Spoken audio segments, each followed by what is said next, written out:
दोस्तों, फिलहाल हम जिस युग में जी रहे हैं, पुराणों और शास्त्रों के अनुसार इसे कलयुग कहा जाता है। कलयुग से पहले भी 3 युग बीत चुके हैं, जिसमें हैं त्रेता युग, द्वापर युग और सतयुग। त्रेता युग का भी अंत हुआ था और सतयुग का भी। हम पुराणों की माने तो कलयुग का भी अंत एक ना एक दिन जरूर होगा। लेकिन अब हमारे सामने यह प्रश्न उठता है कि आखिर कैसा होगा कलयुग के बाद का युग। कलयुग से जुड़ी वो कौन सी बातें हैं जो भगवान श्री कृष्ण ने महाभारत काल के समय में ही 5 पांडवों को बता दी थी।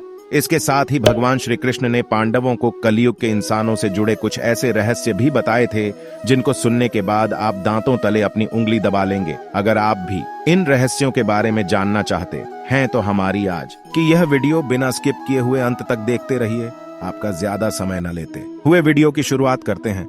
दोस्तों, जुए में सब कुछ हारने के बाद जब पांडव वन में जा रहे थे, तभी पांडवों ने भगवान श्री कृष्ण से पूछा, हमने तो ऐसा कोई बड़ा पाप नहीं किया, फिर भी हमें इतना बड़ा दंड क्यों मिला? तब श्री कृष्ण ने कहा, प्रिय पांडवों, द्वापर अपने अंतिम चरण पर है। यह सब जो भी हो रहा है वह आने वाले कलयुग का प्रभाव है। इस पर युधिष्ठिर ने आश्चर्य से भगवान श्री कृष्ण से पूछा कि हे वासुदेव, कलयुग तो अभी आया भी नहीं है और उसका इतना भयंकर परिणाम ही क्यों? जब कलयुग आरंभ हो जाएगा तो क्या होगा? भगवान श्री कृष्ण ने कहा, आप सभी भाई वन में जाइए और वहां जो कुछ भी दिखे वह आकर मुझे बताइए। उसी आधार पर मैं आपको कलयुग की गति के बारे में बता पाऊंगा। भगवान श्री कृष्ण के ऐसा कहने पर 5 भाई वन में अलग अलग दिशा में चल पड़े। 5 भाई वन में जाकर वापस लौटे तो हर कोई वन के दृश्य को लेकर हैरान था। वन से लौटने के बाद 5 पांडवों के मस्तक पर सिकंद था। वह किसी उलझन में पड़े हुए नजर आ रहे थे। अब यह सब देखकर भगवान श्री कृष्ण ने कहा, हे प्रिय पांडवों, आप सभी किसी सोच विचार में मग्न हैं। मुझे बताएं, अगर संभव होगा तो मैं आपको उसका समाधान अवश्य दूंगा। तो दोस्तों, छोटा होने के नाते सबसे पहले सहदेव ने भगवान श्री कृष्ण से पूछा, हे माधव, जब मैं वन में भ्रमण कर रहा था तब मैंने देखा कि जंगल में 7 कुएं थे और आस पास के कुओं में पानी है, किंतु बीच का कुआं खाली है। बीच का कुआं गहरा है, फिर भी पानी नहीं है। ऐसा कैसे हो सकता है और इसका अर्थ क्या है, वह मुझे आप बताइए। इस पर भगवान श्री कृष्ण बोले, कलयुग में धनी लोग लड़का लड़की के विवाह में, छोटे बड़े उत्सवों में, सत्ता के लालच में बहुत ज्यादा पैसे खर्च कर देंगे, किंतु अगर किसी भूखे को देखेंगे तो उनकी सहायता करने में भी किसी व्यक्ति को कोई रुचि नहीं होगी। उनका अपना ही सगा भूख से मरेगा, फिर भी लोग उसे देखते रहेंगे। दूसरी ओर मौज मस्ती, मदिरा पान, मांस खाना, सुंदरता, यौवन और बेसन में पैसे उड़ाते रहेंगे, किंतु किसी के 2 आंसू पोंछने में किसी को भी कोई दिलचस्पी नहीं होगी। कहने का तात्पर्य यह है कि कलयुग में अन्न के भंडार होंगे, लेकिन लोग भूख से मर जाएंगे। श्री कृष्ण के मुंह से इस तरह की बात सुनकर सहदेव एक पल के लिए काफी दुखी हो जाते हैं, लेकिन वे इस कटु सत्य से भी मुंह नहीं फेर सकते थे। इसके बाद भीम की उत्सुकता कलयुग के बारे में जानने के लिए काफी ज्यादा बढ़ जाती है। वैसे ऋकेश उनसे पूछते हैं कि हे कृष्ण, मैंने वन में देखा कि एक गाय अपने बछड़े को इतना अधिक चाट रही थी कि उसके शरीर से खून निकलना शुरू हो जाता है। ऐसा क्यों? इस पर श्री कृष्ण कहते हैं, हे भीम, जैसा कि तुमने देखा एक गाय अपने बछड़े को इतना अधिक चाटती है कि उसके शरीर से रक्त निकलना शुरू हो जाता है, इस तरह कलयुग में भी माँ बाप अपने संतान पर इतना अधिक प्यार लुटा आएंगे कि उसका कभी विकास नहीं हो पाएगा। कलयुग में माँ की ममता अपने बेटे को इस कदर मोह माया में बांध कर रख देगी कि उसका पूरा जीवन नष्ट हो जाएगा। अगर किसी का बेटा अपना घर बार छोड़कर साधु बनेगा तो लाखों लोग उसके दर्शन करने के लिए जाएंगे, लेकिन जब अपना बेटा ही घर बार छोड़कर सन्यासी बन जाएगा तो वह बहुत ज्यादा रोएंगे, विलाप करेंगे कि हमारा बेटा गलत रास्ते पर चला गया। भगवान श्री कृष्ण जीवन की वास्तविकता को बताते हुए कहते हैं कि मनुष्य को यह समझना होगा कि तुम्हारे पुत्र तुम्हारी अमानत नहीं है, बल्कि तुम्हारी पत्नी की है और पुत्रियां उनके पतियों की। तुम्हारा शरीर मृत्यु की है और आत्मा परमात्मा की अमानत है। भीम के बाद अर्जुन ने कहा कि हे माधव, मैंने जो देखा वह तो इससे भी कई ज्यादा आश्चर्यजनक था। मैंने देखा कि एक पंछी के पंखों पर वेद की रचनाएं लिखी हुई थीं और वह पंछी एक मुर्दे का मांस खा रहा था। इसका अर्थ क्या है? इसके बारे में मुझे बताइए। इस पर भगवान श्री कृष्ण ने मुस्कुराते हुए कहा कि कलयुग में ऐसे लोग होंगे जो बड़े ज्ञानी और ध्यानी कहलाएंगे। वे ज्ञान की चर्चा तो करेंगे, लेकिन उनके आचरण एकदम राक्षसी होंगे। बड़े पंडित एवं विद्वान वे लोग कहलाएंगे, किंतु वे यह देखते रहेंगे कि कौन सा मनुष्य मर जाए और हमारे नाम अपनी संपत्ति कर जाए, चाहे कितने भी बड़े लोग हों, किंतु उनकी दृष्टि दूसरे के धन और पद के ऊपर ही रहेगी और सत्पुरुष तो बहुत ही कम।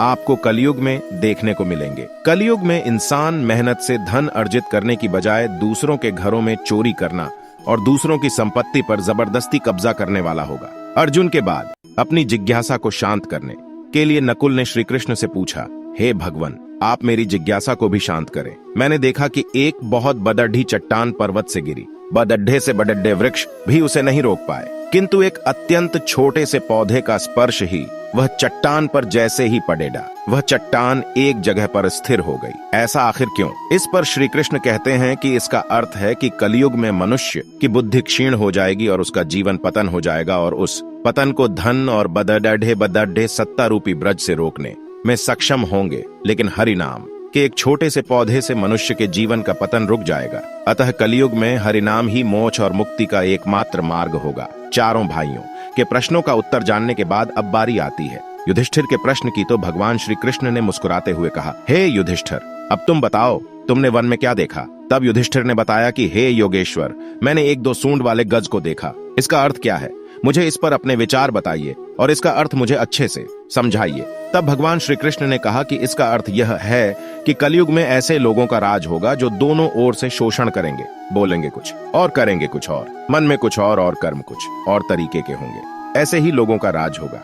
ये लोग दूसरों का शोषण करने का भी एक भी मौका अपने हाथ से नहीं जाने देंगे और केवल अपने हित के बारे में ही यह हमेशा सोचते रहेंगे। श्री कृष्ण से अपने प्रश्नों का उत्तर जानकर सभी पांडव हैरान थे और कलयुग में इंसानों की स्थिति को देखकर काफी ज्यादा निराश भी थे। तभी देश ने हाथ जोड़कर श्री कृष्ण से पूछा, हे माधव, आपने यह तो बता दिया कि आने वाला युग कैसा होगा, लेकिन आप हमें यह भी बताएं कि आखिरकार इस युग यानी कि कलयुग का अंत होगा कैसे? तब श्री कृष्ण कहते हैं कि कलयुग के अंत में मनुष्य की आयु मात्र 12 वर्ष की रह जाएगी। इस दौरान लोगों में दुर्भावना बढ़ेगी। कलयुग की उम्र जैसे जैसे बढ़ती जाएगी वैसे वैसे नदियां सूखती जाएंगी। बेईमानी और अन्याय से धन कमाने वाले लोगों में बढ़ोतरी होगी। धन के लोभ में मनुष्य किसी की हत्या करने में भी संकोच नहीं करेगा। मनुष्य पूजा पाठ, व्रत, उपवास और सभी धार्मिक काम करना बंद कर देगा। गाय दूध देना बंद कर देगी। मानवता नष्ट हो जाएगी। लड़कियां बिल्कुल भी सुरक्षित नहीं रहेंगी। उनका अपने ही घर में शोषण होगा। अपने ही घर के लोग उनके साथ बेविचार करेंगे। बाप बेटी, भाई बहन, कोई रिश्ते नहीं रह जाएंगे। एक भाई दूसरे भाई का शत्रु बन जाएगा। शादी जैसे पवित्र रिश्ते में भी खटास आने लगेगी। किसी भी व्यक्ति की शादीशुदा जिंदगी ठीक से नहीं चलेगी। पति पत्नी एक दूसरे से बेवफाई करने लगेंगे।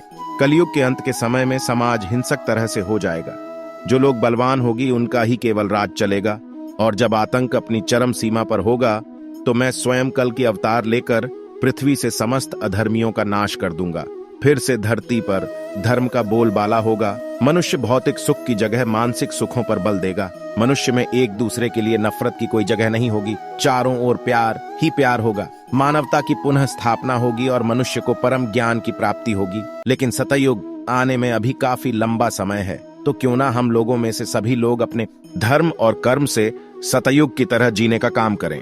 ग्रंथों में भी इस बात का वर्णन मिलता है कि कलयुग में जो लोग धर्म और कर्म पर विश्वास करेंगे उन्हें सतयुग की तरह ही सुख की प्राप्ति होगी। इसीलिए अपने जीवन को सुखी बनाने के लिए आज से हरि का नाम जपना शुरू कर दें।